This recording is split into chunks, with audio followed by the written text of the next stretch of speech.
माँ, मैं खेत जा रहा हूँ। आज खेत में ज्यादा काम है तो दोपहर में तुम खाना लेकर आ जाना। मैं दोपहर में खाना लेकर कैसे आऊंगी? शेफाली की तबीयत ठीक नहीं है। मैं आज दोपहर में शेफाली को मुझे डॉक्टर के पास लेकर जाना है। अच्छा ठीक है, तुम शेफाली को डॉक्टर के पास ही ले जाना। वैसे भी अभी शेफाली सिर्फ 1 साल की है। अभी से ही हमें उसका ख्याल रखना है। अभी से ही हमारी बेटी स्वस्थ होगी तभी तो वो अपनी तीनों बुआ की तरह फौजी बन पाएगी। सही कहा आपने। अच्छा, सिमरन, सुमिता और रुबीना की कोई चिट्ठी आई क्या? नहीं, बहुत जल्द 15 अगस्त और राखी दोनों आने वाले हैं। मुझे अपनी तीनों ही फौजी बहनों की बहुत याद आ रही है। काश कि मेरी तीनों फौजी बहनें मेरे साथ होती तो मैं उनसे राखी बंधवा पाता। हिम्मत मत हारिए। हमसे ज्यादा इन तीनों की जरूरत हमारे देश को है। वो तीनों सरहद पर अपना फर्ज निभा रही हैं। इस साल ना सही, क्या पता अगले साल आपकी तीनों फौजी बहनें आपके साथ राखी पर हों। तुषार और उसकी तीनों बहनें बहुत छोटे थे जब उनके माता पिता का देहांत हो गया था, जिसके बाद तुषार ने खुद पढ़ाई न करके अकेले खेती मजदूरी करके अपनी तीनों बहन को पढ़ाया लिखाया और फौजी बनाया। तुषार की तीनों बहन को ट्रेनिंग पर गए 1 साल से ज्यादा हो चुका था, पर अब तक उसकी बहनें एक बार भी घर नहीं आई थी, जिस वजह से तुषार को अपनी बहनों की बहुत याद सताती है। कुछ देर बाद तुषार खेत जाता है, जहां आस पड़ोस के लोग तुषार से उसकी बहन के बारे में पूछने लगते हैं। अरे तुषार भैया, बहुत जल्द राखी आने वाली है। क्या इस बार भी आपकी तीनों फौजी बहनें आपको राखी बांधने नहीं आएंगी? हरिया भाई, मुझे खुशी इस बात की है कि मेरी बहनें सरहद पर खड़ी होकर देश की सेवा कर रही हैं। अगर वो इस बार भी नहीं आ पाती हैं तो मुझे उनसे कोई शिकायत नहीं है। अरे भैया, तुम कुछ भी कहो, पर तुम्हारा उदास चेहरा सब साफ साफ कह रहा है कि तुम कितने दुखी हो। इतना बोलकर हरिया अपने काम में लग जाता है और तुषार भी खेती करने लगता है। थोड़ी देर बाद जब तुषार अपने घर जाता है तो वो घर पर अपनी 3 फौजी बहनों को देखता है जो उसकी बेटी शेफाली को खिला रही होती हैं। सिमरन, सुनीता, रुबीना, यहाँ अचानक? अरे भाई, आने से पहले बताया भी नहीं। भैया, अगर आने से पहले हम आपको बता देते तो आपके चेहरे की खुशी कैसे देखने को मिलती? भैया, हम अपना सरप्राइज खराब नहीं करना चाहते थे। पर भैया, हमें लगा हम यहाँ आएंगे तो हम आपको सरप्राइज देंगे। पर अपनी भतीजी को देखकर तो हम खुद ही सरप्राइज हो गए। हमारे जाने के बाद हमारी एक भतीजी हो गई, और वो भी 1 साल की। हाँ मेरी बहना, ये 1 साल किस तरह बीत गया कुछ पता ही नहीं चला। और मैंने तो सोचा है कि मैं अपनी बेटी को भी तुम्हारी तरह पढ़ाऊंगा लिखाऊंगा और एक फौजी ही बनाऊंगा। हाँ भैया, क्यों नहीं। और इसमें हम आपकी पूरी मदद करेंगे, क्योंकि आज हम तीनों बहन जो कुछ है वो आप ही की वजह से तो हैं। ये सब मैंने नहीं, तुम तीनों ने खुद किया है। ये तुम तीनों की लगन और मेहनत का नतीजा है जो आज मेरी तीनों बहनें फौजी बन गई। और तुम तीनों की वजह से आज मैं पूरे गांव में सिर उठाकर घूमता हूँ।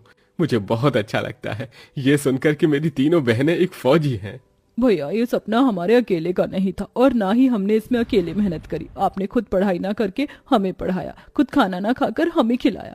हमारे साथ पूरी रात जागकर आपने हमारी जरूरतों का ख्याल रखा, खेतों में कड़ी धूप में हल जोता ताकि हम अपने सपने को पूरा कर सकें। अरे, अब चारों भाई बहन आपस में ही बातें करते रहोगे या कुछ खाओगे भी? अगर मुझे पता होता कि तुम तीनों आ रही तो मैं तुम्हारे पसंद का खाना बनाती।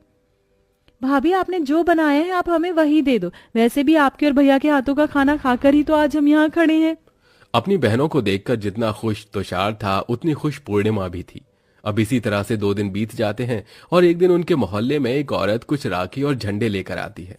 अरे बेटा, परसों 15 अगस्त है और उसके 2 दिन बाद राखी। ये झंडा और राखी ले लो। हाँ हाँ आंटी, क्यों नहीं, हम आपसे तिरंगा और राखी दोनों लेंगे। इतना बोलकर तीनों बहन उस औरत से झंडा और राखी खरीद कर घर में जाती हैं, जहां उसकी भाभी खाना बना रही होती हैं। भाभी, भैया कहाँ गए? सुबह से नजर नहीं आ रहे। सुमिता, तुम्हारे भैया कहाँ जा सकते हैं? उनकी सुबह 5 बजे ही आँख खुल जाती है और 6 बजे तक वो खेत पहुंच जाते हैं। भैया भी ना, ये नहीं कि उनकी फौजी बहनें कुछ दिनों के लिए घर आई हैं तो उनके साथ समय बिता लो। हमारे होते हुए भी वो खेतों में ही लगे हुए हैं। रुबीना की बात सुनकर पूर्णिमा डर जाती है और बड़ी हैरानी से उससे कहती है। रुबीना, तुम ऐसा क्यों कह रही हो? क्या तुम राखी पर भी यहाँ नहीं रहोगी? भाभी, डरती क्यों हो? इस बार हम तीनों बहन यहीं पर 15 अगस्त और राखी दोनों बना कर जाएंगे। देखो, हमने राखी भी खरीद ली है। बस यही दिखाने के लिए हम भैया को ढूंढ रहे थे। क्या सच में तुम तीनों बहन इस बार 15 अगस्त और राखी हमारे साथ मनाओगी? तुम्हारे भैया को ये बात पता चलेगी तो वो बहुत खुश होंगे। अगर ऐसी बात है भाभी तो जल्दी से खाना तैयार कर लो। आज हम तीनों भी आपके साथ खेत जाएंगे और भैया को खुद ये खुशखबरी सुनाएंगे। जब पूर्णिमा को पता चलता है कि उसकी तीनों नंदें इस बार राखी पर उनके साथ रहेंगी तो उसकी खुशी का ठिकाना ही नहीं रहता और पूर्णिमा जल्दी से खाना बनाकर अपनी बेटी को गोद में ले लेती है और अपनी तीनों नंद के साथ खाना लेकर खेत में जाती है। अपनी तीनों बहनों को देखकर तुषार अपना सारा काम छोड़ देता है और अपनी तीनों बहन का हाथ पकड़कर उन्हें एक पेड़ के नीचे बैठाकर उनसे कहता है, अरे तुम सब को यहाँ खेत में आने की क्या जरूरत थी? कितनी धूप हो रही है, तुम सब घर में आराम क्यों नहीं करते? भैया आप कितनी मेहनत करते हो, इस तरह धूप में काम करके आपने हमें फौजी बनाया। जब आप हमारे लिए इतना कर सकते हो तो क्या हम धूप में चलकर आपके लिए खाना नहीं ला सकते? और वैसे भी हम यहाँ आपको एक खुशखबरी देने आए हैं। खुशखबरी? हाँ खुशखबरी। आप चाहते थे ना कि इस साल हम तीनों बहनें अपने हाथों से आपको राखी बांधे, तो आपका ये सपना पूरा हुआ। इस बार हम राखी तक यहाँ रहेंगे और अपने हाथों से आपको राखी बांधेंगे। अपनी बहनों की ये बात सुनकर तुषार की खुशी का ठिकाना नहीं रहता। कुछ देर बाद वो सब घर जाते हैं और अगले दिन 15 अगस्त की तैयारी करते हैं और बहुत अच्छे से घर को सजाते हैं और गांव के चौराहे पर झंडा लगाते हैं।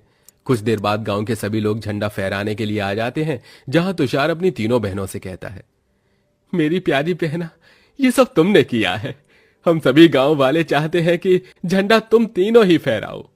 और नहीं तो क्या, वैसे भी झंडा एक फौजी को ही फहराना चाहिए, क्योंकि एक फौजी ही इस झंडे के लिए अपनी जान कुर्बान करता है।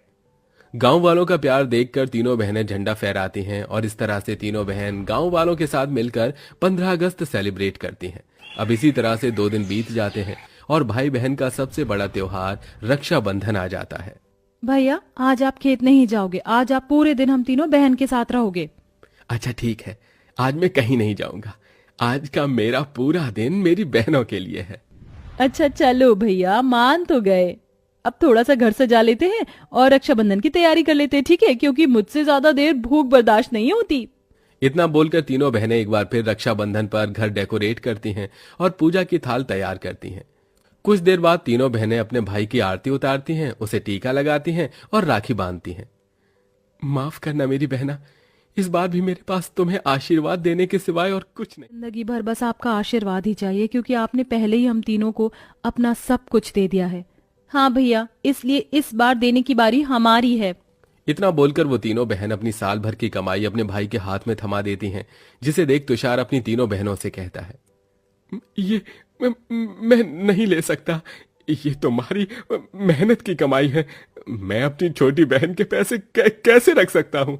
ऐसे मत बोलो भैया, ये पैसे और इज्जत हमें आपकी वजह से ही मिली है, इन पर आपका ही हक है। हाँ भैया, और अब हमें जाने की आज्ञा दी। जाने की आज्ञा? हाँ भैया, हमारी छुट्टी कैंसिल कर दी गई है, हमें आज ही बुलाया गया है, इसलिए हमें आज शाम को ही निकलना पड़ेगा। भैया हमने बहन का फर्ज निभा लिया, अब हमें एक फौजी होने का फर्ज निभाना है। हमारे देश को हमारी जरूरत है। तुषार की तीनों बहन अपने परिवार के साथ 15 अगस्त और रक्षाबंधन मनाकर अपने देश का फर्ज निभाने के लिए अपने परिवार का साथ छोड़कर सरहद पर चली जाती हैं, जहां वो अपने फौजी होने का फर्ज निभाती हैं।